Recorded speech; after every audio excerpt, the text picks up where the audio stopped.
আমার ভাইয়েরা, এক জাররা পরিমাণ ঈমান নিয়ে যদি আপনি মরতে পারেন, এক জাররা হলো সেই পরিমাণ, যেই পরিমাণ হলো একটার সরিষার দানা যদি 70 ভাগ করা হয়, যে তখন থাকলো 70 ভাগ করার পরে একে বলা হয় এক জাররা। এই এক জাররা পরিমাণ ঈমান নিয়ে যদি মরতে পারেন, তাহলে আল্লাহ রব্বুল আলামিন একদিন না একদিন আপনাকে জান্নাতের মেহমান বানায় দিবেন। আমার ভাইয়েরা, আল্লাহ রব্বুল আলামিন ফেরেশতা মালিক অর্ডার করলেন, ফেরেশতা মালিক চিরদিনের জন্য জাহান্নামের দরজা বন্ধ করে দাও। ফেরেশতা মালিক চিরদিনের জন্য জাহান্নামের দরজা বন্ধ করার জন্য গেলেন। যাওয়ার পরে আল্লাহ তাআলা বললেন, মালিক, ও আমার ফেরেশতা মালিক, একটু তুমি থামো। জাহান্নামের সর্দার হলো ফেরেশতা মালিক, জাহান্নামের সর্দার সেই ফেরেশতার নাম হলো, মনে রাখবেন, ফেরেশতা মালিক। আল্লাহ রাব্বুল আলামিন বললেন, ফেরেশতা মালিক শোনো, চিরদিনের জন্য, অনন্তকালের জন্য জাহান্নামের দরজা বন্ধ করে দাও। আর একজন বান্দাও জাহান্নাম থেকে মুক্তি পাবে না। জাহান্নাম বড় কঠিন বিষয়। এই দুনিয়ার আগুনের 70 গুণ বেশি পাওয়ার হলো জাহান্নামের আগুন। আর এই জাহান্নামের আগুনকে, আমাদের এই নরম শরীরকে আল্লাহ রাব্বুল আলামিন শাস্তি দেওয়ার জন্য 3000 বছর ধরে উত্তপ্ত করা হয়েছে জাহান্নামের আগুনকে। আমার ভাইরা, আল্লাহর মতো কেউ শাস্তি পৃথিবীতে কেউ দিতে পারবে না। আল্লাহর মতো মহাপুরস্কার কেউ কোনোদিন দিতে পারবে না। এই কথাগুলো আপনাদেরকে বলার জন্য বুক ভরা আশা নিয়ে এসেছিলাম, কিন্তু আপনাদের উপস্থিতি দেখার পরে মনে হলো আমার ভাইরা উল্টা হয়ে গেল। এরপরে সম্মান নিয়ে কথা বলছি, আপনি মরে যাবেন, আপনিও একদিন মরবেন, আমরা একদিন মরব। আল্লাহ রাব্বুল আলামিনের এই ফেরেশতাগুলো এই কথাগুলো রেকর্ড করবেন। কঠিন কাল কিয়ামতের ময়দানে আপনাকে আমলনামার মধ্যে কথাগুলো লেখা থাকবে। আপনি যদি এই কথাগুলো শুনে যদি আমল না করেন, এই হিসাবটাও আল্লাহ তাআলার দরবারে আপনাকে দিতে হবে। কথা বলেন। আমার ভাইয়ের জন্য খুব অল্প সময় কথা বলবো। ফেরেশতা মালিক যখন জাহান্নামের দরজা বন্ধ করার জন্য যখন গেলেন, যাওয়ার পরে আল্লাহ রাব্বুল আলামিন আবার বললেন, ফেরেশতা মালিক জাহান্নামের দরজা বন্ধ করো না। তার কারণ হলো, আমার কুদরতি কানে আমি শুনতে পারলাম আমার একজন বান্দা এখন পর্যন্ত সুবহান কুদ্দুসন বলে বলে ডাকতেছে। ও ফেরেশতা মালিক, এটা তুমি বন্ধ করো না। মনে হয় আরো একজন মানুষকে জাহান্নাম থেকে যাকে মুক্তি দেবে, এমন মনে হয় একজন মানুষ পাওয়া গেল। আমার ভাইয়েরা, ফেরেশতা মালিক তখন জাহান্নামকে তন্ন তন্ন করে খুঁজলেন। তন্ন তন্ন করে খোঁজার পরে বলেন, আল্লাহ, এখন নাকি জান্নাতে যাওয়ার মতো তোমার একজন বান্দা নাকি জাহান্নামে পড়ে আছে। আল্লাহ, এমন কাউকে তো খুঁজে পেলাম না। আল্লাহ রাব্বুল আলামিন তখন লোকেশন দিবেন। দেওয়ার পরে আল্লাহ রাব্বুল আলামিনের লোকেশন অনুযায়ী ফেরেশতা মালিক সে আগুনকে হাত দিয়ে দিয়া, সেই আগুনগুলো, জ্বলন্ত আগুনগুলো হাত দিয়ে দিয়া সরানো হবে। সরানোর পরে মাটির ভিতর থেকে আল্লাহর বান্দা কতকাল চলে গেল, কতকাল হয়ে গেছে তার জাহান্নামের বয়স। আল্লাহর বান্দার কাছে যাওয়ার পরে ফেরেশতা মালিক বলবেন, ও আল্লাহর বান্দা, আল্লাহ রাব্বুল আলামিন তোমাকে এই মুহূর্তে মাফ করে দিয়েছে। আমার ভাইয়েরা, আল্লাহর বান্দা জাহান্নাম থেকে যাকে মুক্ত করা হবে, আল্লাহর বান্দা তখন বললেন, দুনিয়াতে আলেমেরা হুজুরেরা কত কথা বলেছিলেন, সেই কথাগুলো যদি মেনে নিতাম, আমরা যদি সেই কথাগুলো আমল করতাম, তাহলে আজকের এই কঠিন দিনের মধ্যে হতে হতো না। যা হোক, আল্লাহ যে রহমান, আল্লাহ যে রহিম, দয়া করে করুণা করে আমার মতো জাহান্নামীকে রব্বুল আলামিন যে ক্ষমা করে দিয়েছেন, এর চাইতে দয়ার কাজ আর হতে পারে না। আল্লাহর কাছে আমি হাজার হাজার শুকরিয়া আদায় করছি। আমার ভাইয়েরা, জাহান্নামী মুক্ত হয় ব্যক্তি যখন হামাগুড়ি দিয়ে জাহান্নাম থেকে বের হল। জাহান্নাম থেকে বের হওয়ার পরে জান্নাতের নাজ নিয়ামতগুলো আল্লাহর বান্দার চোখে পড়তেছে। ফাঁকের থেকে অনেক দূর থেকে জাহান্নামের নাজ নিয়ামতগুলো আল্লাহর বান্দা দেখতেছে। এমত অবস্থায় আল্লাহর বান্দা সবে মাত্র জাহান্নাম থেকে মুক্তি হওয়ার সেই ব্যক্তি বললেন, আল্লাহ, এই যে জান্নাতের মধ্যে তুমি তোমার বান্দা বান্দীদেরকে কত নিয়ামত দান করেছ। ও আল্লাহ, আমি তো তোমার গোলাম। দুনিয়াতে আমি যদি কোরআন মানতাম, হাদিস মানতাম, রাসূলের অনুসরণ করতাম, তাহলে এমন জান্নাত তো আমি পাইতাম। কিন্তু আমি গুনাহগার হওয়ার কারণে, ও দয়াময় আল্লাহ, আমি গুনাহগার হওয়ার কারণে তুমি আমাকে জাহান্নাম দিয়েছিলাম, এরপরে জাহান্নাম থেকে মুক্তি করে দিলাম। ও আল্লাহ, তোমার কাছে একটা ফরিয়াদ জানাই, সেটা হলো, আল্লাহ দয়া করে এই জাহান্নামের দৃশ্যগুলো আমি খুব কাছে থেকে দেখতে চাই। আল্লাহ বললেন ঠিক আছে, তোমার কথা কবুল করা হলো। এরপর আল্লাহর বান্দাকে একদম জান্নাতের নিকটবর্তী হওয়ার পরে খুব কাছে থেকে জান্নাতের নাজ নিয়ামতগুলো দেখছেন। জান্নাতীরা হুরদের সাথে কি ব্যবহার করছে, সমস্ত জান্নাতকে হুরেরা নেচে গিয়ে মাতোয়ারা করে দেওয়া হবে। জান্নাতের এক একটা গাছের পাতা থেকে এক এক ধরনের আওয়াজ আসবে, বাজনা বাজবে, এরকম গোটা জান্নাতকে মাতোয়ারা করে দেওয়া হলো। আল্লাহর বান্দা জান্নাতের সেই দৃশ্যগুলো দেখার পরে চোখ থেকে দর দর করে পানিগুলো পড়লো। আল্লাহর বান্দা তখন আল্লাহ তাআলা বলেন, বান্দা ও আমার বান্দা কান্না করো কেন? আমি তো তোমাকে জাহান্নাম থেকে মুক্ত করে দিলাম, এরপর আবার কান্না করছো কেন? মনোযোগ আছে আপনাদের? আমার ভাইয়েরা, আল্লাহর বান্দা জাহান্নাম থেকে সবে মাত্র মুক্ত হওয়া আল্লাহর বান্দা বলবেন, ও আল্লাহ, তোমার জান্নাতের নাজ নেয়ামতগুলো দেখে আমার মনের মধ্যে এটা ইচ্ছা হলো, আমি তো গুনাহগার, আমার তো আমল ছিল না, ও দয়াময় আল্লাহ, তুমি যদি আমাকে এই জান্নাতের ভিতরে ঢুকে যদি আমাকে এই নাজ নিয়ামতগুলো দেখতে দিতা, আমার অন্তর্চক্ষু এবং অন্তরটাকে আমি অন্তত করতে পারতাম, আমি তাকে বুঝ দিতে পারতাম যে যা হোক আমি জান্নাতের ভিতরে ঢোকার পরে নিয়ামতগুলো দেখলাম। আল্লাহ রাব্বুল আলামিন বলেন, ঠিক আছে বান্দা, জান্নাতের মধ্যে ঢোকো। আল্লাহর বান্দা একটা অন্য মানুষের জান্নাতে ঢোকার পরে জান্নাতের নাজ নিয়ামতগুলো দেখতেছে। দেখার পরে আল্লাহর বান্দা এবার আরো জোরে জোরে কান্না করেন। আল্লাহ রাব্বুল আলামিন তখন বলেন, আমার বান্দা, আমি তোমাকে জাহান্নাম থেকে মুক্ত করে দিলাম, এরপর আমি তোমাকে জীবনের সমস্ত গুনাহগুলো মাফ করে দিলাম, তোমাকে দূর থেকে জান্নাত দেখার সুযোগ করে দিলাম, এরপরে ভিতরে আসার জন্য সুযোগ করলাম, তারপরে কান্না করো কেন?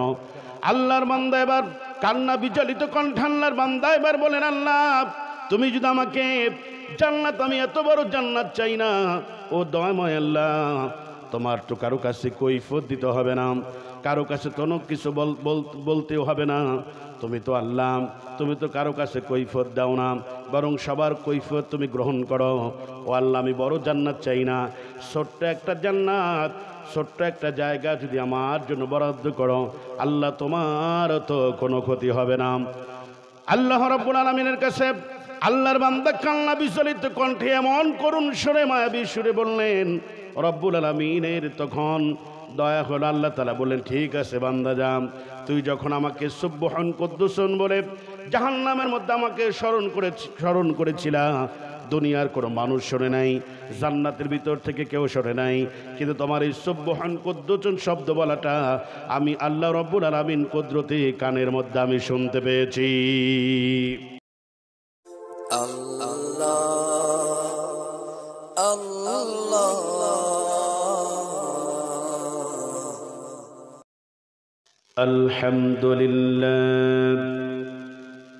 الحمد لله نحمده ونستعينه ونستغفره ونعوذ بالله من شرور أنفسنا ومن سيئات أعمالنا من يهد الله فلا مضل له ومن يضلل فلا هادي له ونشهد أن لا إله إلا الله وحده لا شريك له ونشهد أن سيدنا ومولانا محمدا عبده ورسوله الذي أرسله بالحق بشيرا ونذيرا وداعيا إلى الله بإذنه وسراجا وقمرا منيرا فقد قال الله تعالى في كلامه المجيد والفرقانه الحميد সবাই বলেন أعوذ بالله من الشيطان الرجيم بسم الله الرحمن الرحيم أحسب الناس أن يتركوا أن يقولوا آمنا وهم لا يفتنون قال رسول الله صلى الله عليه وسلم أخلص دينك يكفيك العمل القليل إن الله وملائكته يصلون على النبي يا أيها الذين آمنوا صلوا عليه وسلموا تسليما اللهم صل على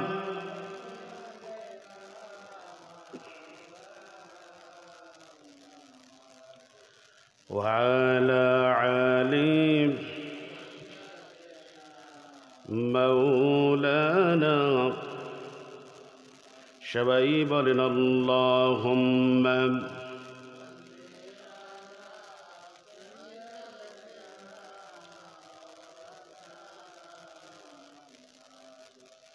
وعلى علي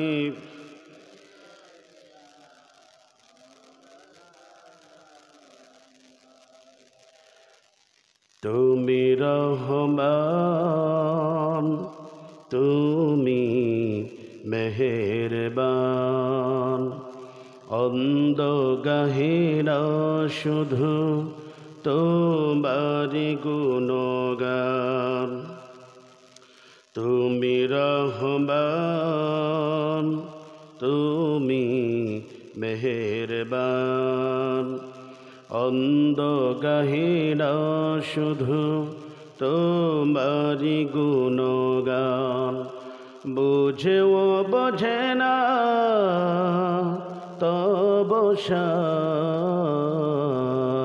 বলেন তুমি রহমান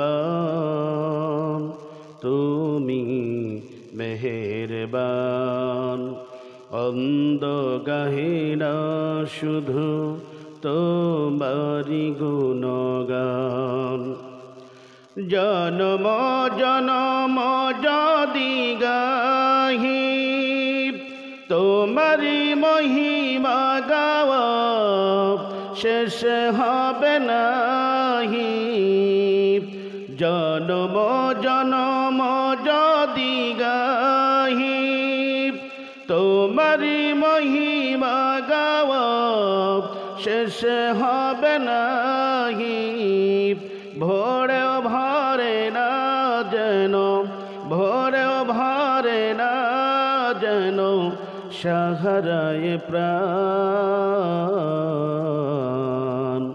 তুমি রহমান তুমি মেহেরবান অন্ধ গাহিনা শুধু তোমারি গুণগান লা ইলাহা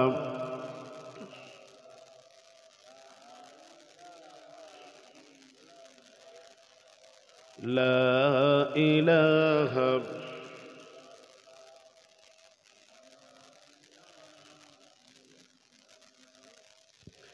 লা ইলাহা ইল্লাল্লাহ লা ইলাহা ইল্লাল্লাহ মুহাম্মাদুর রাসূলুল্লাহ সাল্লাল্লাহু আলাইহি ওয়াসাল্লাম। সাকারশর চৌরাস্তা জামে মসজিদ প্রথম বার্ষিক ওয়াজ মাহফিল, স্থান সাকারশর আইডিয়াল একাডেমি মাঠ প্রাঙ্গণ।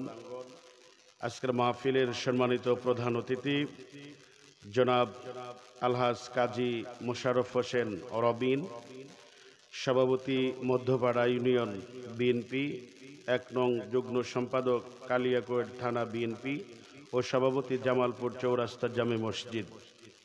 আজকের মাহফিলের সম্মানিত সভাপতি জনাব মোহাম্মদ মহিউদ্দিন সরকার,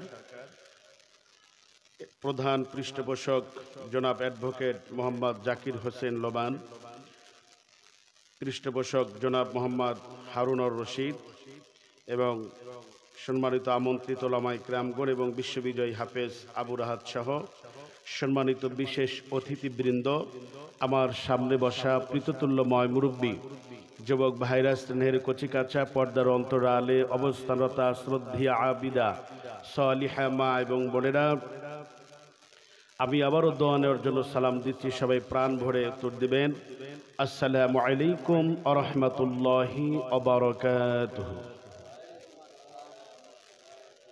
আপনারা সবাই কেমন আছেন? আল্লাহ রাব্বুল আলামিন আমাদেরকে প্রত্যন্ত অঞ্চল থেকে আল্লাহ তাআলার কোরআনের মাহফিলে আসার জন্য, বসার জন্য তৌফিক দান করলেন। সে আল্লাহ রাব্বুল আলামিনের তার শিখানো ভাষায় তার শ্রেষ্ঠত্ব, তার মহনত্ব, তার বরত্ব বর্ণনা করছি। সবাই পড়ছি আলহামদুলিল্লাহ। আমরা রাসূলের উপরে দরুদ পড়ছি সবাই সাল্লাল্লাহু আলাইহি ওয়াসাল্লাম। আমরা যদি 11টা পর্যন্ত মাহফিল করি আপনাদের কষ্ট হবে কি? থাকতে পারবেন তো ইনশাআল্লাহ? আমার সবচেয়ে দুঃখ লাগছে কি যে আপনারা এত বড় বিশাল একটা গ্রাম, আমার সাথে কি আপনাদের কোনো শত্রুতা আছে নাকি? কি বলেন যে না হুজুরের কথা আমরা শুনতে যাবই না? এখানে কোরআনের মাহফিল, আমরা কোরআনের মাহফিলটাকেও প্রাধান্য দেওয়া বুঝতে পারি না। রাগ করতেছেন? সম্মানিত হাজিরিন, আমি সবাইকে আহ্বান করছি, আপনি একটা কথা মনোযোগ দিয়ে শোনেন। অনেক কথাই বলতে হবে, তবে খুব অল্প সময় বলবো। আমরা 1 ঘন্টা সোয়া ঘন্টার মধ্যে শেষ করব। আপনি কি জান্নাতি সার্টিফিকেট পেয়েছেন? কথা বলেন, আমার সাথে কিন্তু কথা বলতে হবে। আমিও ঘামবো, আপনারাও ঘামবেন, ঠিক আছে সবাই? আমরা কি জান্নাতের সার্টিফিকেট কেউ পেয়েছি? আরো জোরে কথা বলেন, পেয়েছি কি? জান্নাতি সার্টিফিকেট পাই নাই, কিন্তু আপনি মাহফিল থেকে মাহরুম হলেন কেন? আপনি কান খুলে শুনে নিয়ে যাবেন।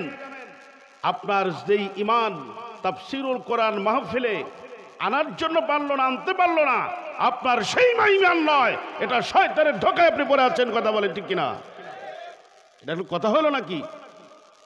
সম্মানিত হাজিরিন, আগে আসেন, বোঝেন আল্লাহ আমাদেরকে শাস্তি কেন দিবেন? কারণ আছে না নাই? আছে না? সব কিতাবের মধ্যে বলা আছে। কিন্তু এই লোকগুলো করছে কি? ওয়াকাযযাবু বিআয়াতিনা কিযাবা, এরা মিথ্যা মনে করে প্রত্যাখ্যান করছে। আজকে কোরআনের আওয়াজ, কোরআনের মাহফিল এখানে। সম্মানিত হাজিরিন, আমি কিন্তু খবর নিতেছিলাম যে মাহফিলের অবস্থা কি, কিন্তু আমি কখনো ভাবি নাই যে আপনারা এইরকম করে ফাঁকি দিবেন। খুব কষ্ট। আসেন, আপনার ইমানের কি অবস্থা জানার দরকার আছে না নাই? কথা বলেন। জান্নাতে যেতে হলে 2টা শর্ত। নাম্বার 1, শিরক মুক্ত ইমান, বেদাত মুক্ত আমল। এখন আপনি মরে যান, সর্বোচ্চ ফজরের পরেই মাইকিং করা হবে যে 10টায় কি 11টায় জানাজা। কি জবাব দিবেন, কি নিয়ে যাবেন, এগুলো বোঝার, জানার বা আপনি কখনো চেষ্টাও করলেন না যে আসলে নিয়ে যাবোটা কি, আমি কোন দেশে যাব। কথা বলেন। এজন্য সম্মানিত হাজিরিন, ইমানটাকে খাঁটি করেন। আমল দিয়ে কখনোই আপনি জান্নাতে যেতে পারবেন না। আল্লাহ যদি আমলের হিসাব আমাদেরকে নেন, আমরা যদি, আমার মাইকের আওয়াজ, আপনারা যারা সাইটে দাঁড়ায় আছেন, মেহেরবানি করে একটু কোরআনের বাগানে আসেন। কারণ একটা মুরগি যখন তা দেয়, অনেকগুলো ডিম নিয়ে তাপ দেয় না বাচ্চা ফোটানোর জন্য, যেটা মায়ের ঠিকঠাক মতো তাপ পায় না, সেটা কিন্তু বাচ্চাই ফোটে না। এটা এখানে একটা কোরআনের মাহফিলের এরিয়া করা হয়েছে, সেই এরিয়ার মধ্যেও আপনি যদি না আসেন, কথা বলেন। এজন্য আমি সবাইকে আহ্বান করছি, খুব অল্প সময়, এমনি আমি লম্বা কথা ক্ষেত্র বিশেষ বলি, কিন্তু আজকে খুবই অল্প সময় আপনাদেরকে বলছি, আপনার ইমানটা ঠিক আছে কি নাই এটা জানার দরকার আছে না নাই? আপনি ভালো গাড়িতে উঠতে জানেন, ভালো বাগুন কিনতে জানেন, ভালো সব কিছু জানলেন, কিন্তু আপনার যে ইমান নিয়ে বাহাদুরি করবেন, যে ইমান নিয়ে আপনি জান্নাতে যাবেন, সেই জিনিসটা আপনি কখনো খেয়াল করলেন না। এর জবাব দিয়ে আল্লাহর দরবারে করতে হবে কিনা বলেন? হবে না? হবে। রাসূল সাল্লাল্লাহু আলাইহি সাল্লাম বলেছেন, ওয়াতাফতারিকু উম্মতি আলা 73 মিল্লাতা, আমার উম্মতের মধ্যে 73টি দল হবে, কুল্লুহুম ফিন্নার, এরা সকলেই জাহান্নামে যাবে, ইল্লা মিল্লাতা ওয়াহিদা, একটি দল বাদে। সাহাবীরা প্রশ্ন করলেন, মান ক্বালু হিয়া ইয়া রাসূলুল্লাহ, হে আল্লাহর রাসূল কোন দল জান্নাতে যাবে? রাসূল সাল্লাল্লাহু আলাইহি ওয়াসাল্লাম বললেন, ক্বালা মা আনা আলাইহি ওয়া সাহবিহি, যে রীতিনীতি পদ্ধতি আমি মানি, আমার সাহাবীরা যে নিয়মগুলো মানে, এরাই, এই দেখা দেখি যারা মানবে এরাই বেশক আল্লাহর জান্নাতে চলে যাবে। বলেন সুবহানাল্লাহ। তাহলে আমাদের মধ্যে যদি 73টি দল হয় তাহলে জান্নাতে যাওয়া কঠিন না সহজ? কথা বলেন সবাই। আমার ভাইরা, এক জাররা পরিমাণ ঈমান নিয়ে যদি আপনি মরতে পারেন, এক জাররা হলো সেই পরিমাণ, যেই পরিমাণ হলো একটার সরিষার দানা যদি 70 ভাগ করা হয়, যে তখন থাকলো 70 ভাগ করার পরে একে বলা হয় এক জাররা। এই এক জাররা পরিমাণ ঈমান নিয়ে যদি মরতে পারেন তাহলে আল্লাহ রাব্বুল আলামিন একদিন না একদিন আপনাকে জান্নাতের মেহমান বানায় দিবেন। আমার ভাইরা, আল্লাহ রাব্বুল আলামিন ফেরেশতা মালেক অর্ডার করলেন, ফেরেশতা মালেক চিরদিনের জন্য জাহান্নামের দরজা বন্ধ করে দাও। ফেরেশতা মালেক চিরদিনের জন্য জাহান্নামের দরজা বন্ধ করার জন্য গেলেন। যাওয়ার পরে আল্লাহ তাআলা বললেন, মালেক, ও আমার ফেরেশতা মালেক, একটু তুমি থামো। জাহান্নামের সর্দার হলো ফেরেশতা মালেক, জাহান্নামের সর্দার সেই ফেরেশতার নাম হলো, মনে রাখবেন, ফেরেশতা মালেক। আল্লাহ রাব্বুল আলামিন বললেন, ফেরেশতা মালেক শোনো, চিরদিনের জন্য, অনন্তকালের জন্য জাহান্নামের দরজা বন্ধ করে দাও। আর একজন বান্দাও জাহান্নাম থেকে মুক্তি পাবে না। জাহান্নাম বড় কঠিন বিষয়। এই দুনিয়ার আগুনের 70 গুণ বেশি পাওয়ার হলো জাহান্নামের আগুন। আর এই জাহান্নামের আগুনকে, আমাদের এই নরম শরীরকে আল্লাহ রাব্বুল আলামিন শাস্তি দেওয়ার জন্য 3000 বছর ধরে উত্তপ্ত করা হয়েছে জাহান্নামের আগুনকে। আমার ভাইরা, আল্লাহর মতো কেউ শাস্তি পৃথিবীতে কেউ দিতে পারবে না। আল্লাহর মতো মহাপুরস্কার কেউ কোনোদিন দিতে পারবে না। এই কথাগুলো আপনাদেরকে বলার জন্য বুক ভরা আশা নিয়ে এসেছিলাম, কিন্তু আপনাদের উপস্থিতি দেখার পরে মনে হলো আমার ভাইরা উল্টা হয়ে গেল। এরপরে সম্মান নিয়ে কথা বলছে, আপনি মরে যাবেন, আপনিও একদিন মরবেন, আমরা একদিন মরব। আল্লাহ রাব্বুল আলামিনের এই ফেরেশতাগুলো এই কথাগুলো রেকর্ড করবেন।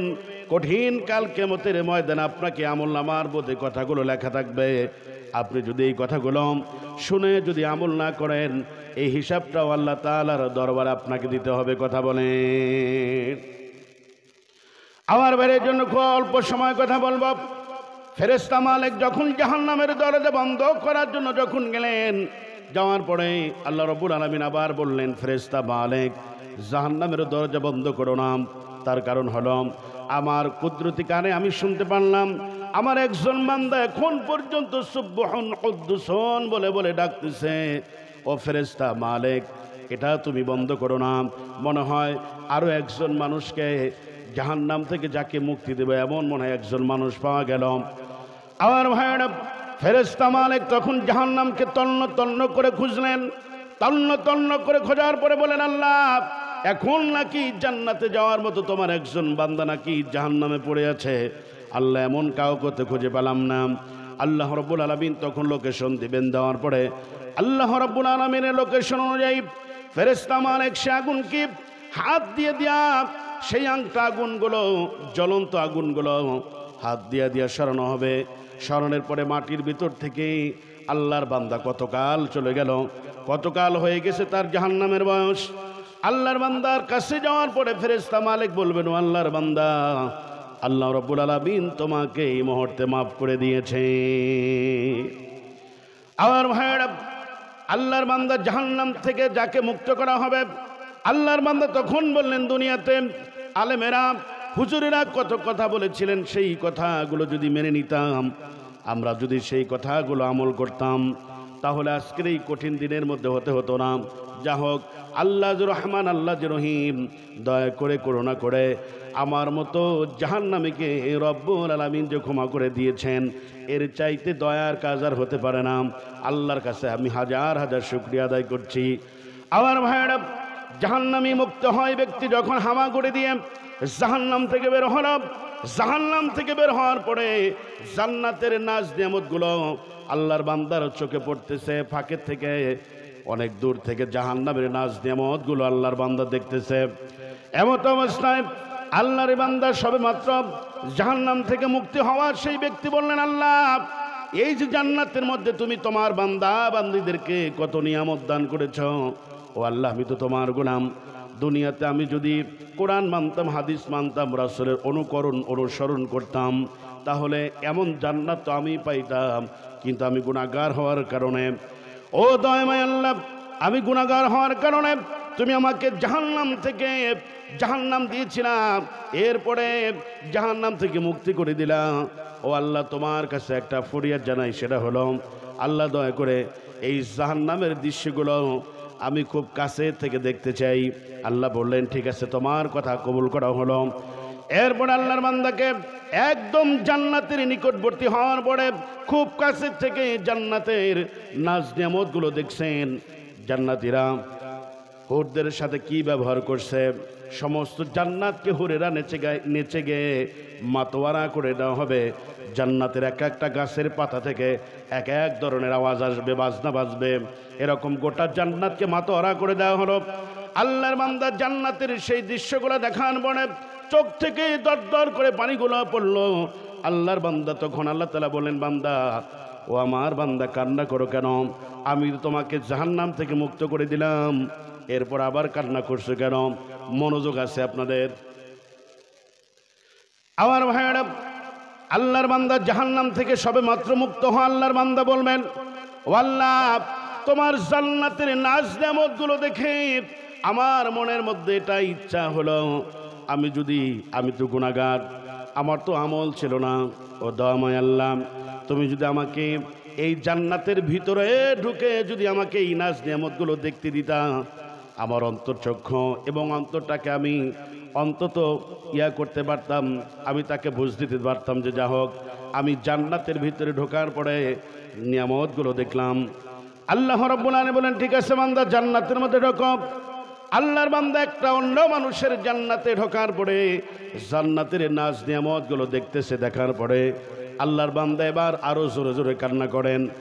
আল্লাহ রাব্বুল আলামিন তখন বলেন, আমার বান্দা আমি তোমাকে জাহান্নাম থেকে মুক্ত করে দিলাম, এরপর আমি তোমাকে জীবনের সমস্ত গুনাহগুলো মাফ করে দিলাম, তোমাকে দূর থেকে জান্নাত দেখার সুযোগ করে দিলাম, এরপরে ভিতরে আসার জন্য সুযোগ করলাম, তারপরে কান্না করো কেন? আল্লাহর বান্দা এবার কান্না বিচলিত কণ্ঠে আল্লাহর বান্দা এবার বলেন, আল্লাহ তুমি যদি আমাকে জান্নাত, আমি এত বড় জান্নাত চাই না। ও দয়াময় আল্লাহ, তোমার তো কারো কাছে কৈফিয়ত দিতে হবে না, কারো কাছে কোনো কিছু বলতেও হবে না। তুমি তো আল্লাহ, তুমি তো কারো কাছে কৈফিয়ত দাও না, বরং সবার কৈফিয়ত তুমি গ্রহণ করো। ও আল্লাহ, আমি বড় জান্নাত চাই না, ছোট্ট একটা জান্নাত, ছোট্ট একটা জায়গা যদি আমার জন্য বরাদ্দ করো, আল্লাহ তোমার তো কোনো ক্ষতি হবে না। আল্লাহ রাব্বুল আলামিনের কাছে আল্লাহর বান্দা কান্না বিচলিত কণ্ঠে এমন করুণ সুরে, মায়াবী সুরে বললেন, রব্বুল আলামিনের তখন দয়া হলো। আল্লাহ তাআলা বললেন, ঠিক আছে বান্দা যা, তুই যখন আমাকে সুবহান কুদ্দুসুন বলে জাহান্নামের মধ্যে আমাকে স্মরণ করেছিলা, দুনিয়ার কোনো মানুষ শোনে নাই, জান্নাতের ভিতর থেকে কেউ শোনে নাই, কিন্তু তোমার এই সুবহান কুদ্দুসুন শব্দ বলাটা আমি আল্লাহ রব্বুল আলামিন কুদরতি কানের মধ্যে আমি শুনতে পেয়েছি। আমার ভাইয়েরা, আল্লাহ রাব্বুল আলামিন তখন বলেন, আমার বান্দা শোনো, তোমাকে আমি সামান্য পরিমাণ জান্নাতের জায়গা তোমার দেওয়া হলো না, যে দুনিয়াতে তুমি বসবাস করেছ ওই দুনিয়ার 10 পৃথিবীর সমান তোমারেও একটা জান্নাত দিয়ে দিলাম। সুবহানাল্লাহ বলেন। মনোযোগ আছে আপনাদের? সম্মানিত হাজিরিন, আর 1 ঘন্টা সময় দেওয়া যাবে তো ইনশাআল্লাহ? কারা কারা থাকতে রাজি আছেন একটু হাত তুলে দেখান। 1 ঘন্টা, আমি বেশি দীর্ঘায় আলোচনা করব না। হাত আবার এরকম করেন কেন? মানে আধা ঘন্টা থাকবেন? কি বলেন, আধা ঘন্টা থাকবেন কি? সম্মানিত হাজিরিন, একটু গল্প করি, মনোযোগ দিবেন সবাই। রাতের বেলায় বুড়া আর বুড়ি শুয়ে আছে, খুব মনোযোগ দিবেন, মজা লাগবে আশা করছি ইনশাআল্লাহ। বুড়া আর বুড়ি শুয়ে আছে, এখন চোর টার্গেট করছে যে এই বুড়ার বাড়িতে চুরি করব। জানে যে আমি জোয়ান মানুষ, যুবক মানুষ, আমাকে তো আর ধরতে পারবে না। তা ঠিকঠাক মতো শিং, মানে এখন তো সব পাকা ঘর, কাঁচা ঘরের, আমার আঞ্চলিক ভাষায় বলে শিং কাটছে চোরে, মানে অল কেটে কাঁচা ঘর, মানে এই পরিমাণ করে কবরের মতো খুঁজা, মানে ভিতর থেকে বাহির থেকে খুঁজা ভিতরে যায়, আবার মাল সামানের ওখানেই বের হয়। আগে এরকম অনেক চুরি করতো। তো এইভাবে ঢুকছে, শিং কাটছে, অল কেটে ঢুকছে, কাঁচা মাটি, কাঁচা ঘর। ঢোকার পরে বুড়া মানুষের কিন্তু ঘুম কম, পাতলা ঘুম। কথা বলেন, আমার সাথে কথা বলতে হবে। তে খুব হালকা ঘুম। এই বৃদ্ধা মহিলা যিনি, তিনি জাগ্রত হলেন। জাগ্রত হওয়ার পরে মুরব্বীকে বলছে, এই ঘরে মনে হয় কেউ ঢুকছে। এই, চুপ কর, আমি আসি তো। বুড়া মানুষের রাগ বেশি না কম? কথা বলে রাগ বেশি না? মানে কোদালের লাঠি দিয়ে আমি অনেক বৃদ্ধা, মানে ধরেন দাদি বয়সী, নানা বয়সী ধাওয়াতে দেখছি। আমাকে বলছে, ভাই দেখ, বুড়া এখনো নাতি গোনা বড় হয়েছে, এখন নাতির সামনে যদি এইভাবে মারায়, বুড়ার আর কুল নাক কেল না, আগে তো মারছেই, এখনো দাওয়ায়। এমন বুড়া আছে, মানে খুব রাগী। তো সম্মানিত হাজরিন, তখন ওই বৃদ্ধা মহিলা বললেন যে দেখো ঘরে কেউ ঢুকছে, হাতের কেনে দিয়ে ভাবে বলছেন, বা চুপ থাক, আমি আছি। এরপরে চোর দেখলো, কেন আমি এখানে আসলাম, সবাই দুজনেই জানতে পারছে ঘরে চোর ঢুকছে, তাও তো চোর চোর করে চিল্লা না, তার তো কাজ আছে। বুড়ি এই বৃদ্ধর জন্য এক গ্লাস দুধ রাখছিলেন গরম করে। তো চোর তখন বলল যে যা হোক, চুরি করতে আসলাম, খাবারও তো আছে, খায়নি, খাইলো। বুড়ি সে কথা বলে, দেখো চোর কিন্তু তোমার দুধ খাইলো, আমি আসি তো। এরপরে চোর দেখলো, যা তোরা থাকতি থাক। এরপরে ছালা বিছায় যা দরকার ঘরের আসবাবপত্র, কাপড়, পোশাক আশাক যা ছিল সব নিয়ে একটা বড় টোপলা করে রওনা করছে। রওনা করে বেরিয়ে হয়েছে।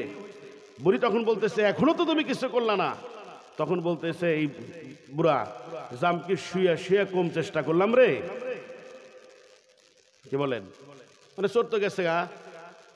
তা আমরা যদি জান্নাত পাওয়ার জন্য শুয়ে শুয়ে চেষ্টা করি, তো ওই রকম জান্নাত চোরের মতো, চোর যেমন মাল সামানে নেক বের হয়ে গেল, তা আমাদের জান্নাত ওইভাবেই চুরি হয়ে যাবে। খুব সাবধান, আপনার ইমানের হিসাব আপনাকে দিতে হবে ইনশাআল্লাহ। আমার ভাইরা, তো আসেন আমরা মূল আলোচনা চলে যাই। আমরা বিষয় নিয়েছিলাম আজকে মুক্তাসার কিছু কথা বলবো আপনাদেরকে। ইমানটাকে খাঁটি করেন।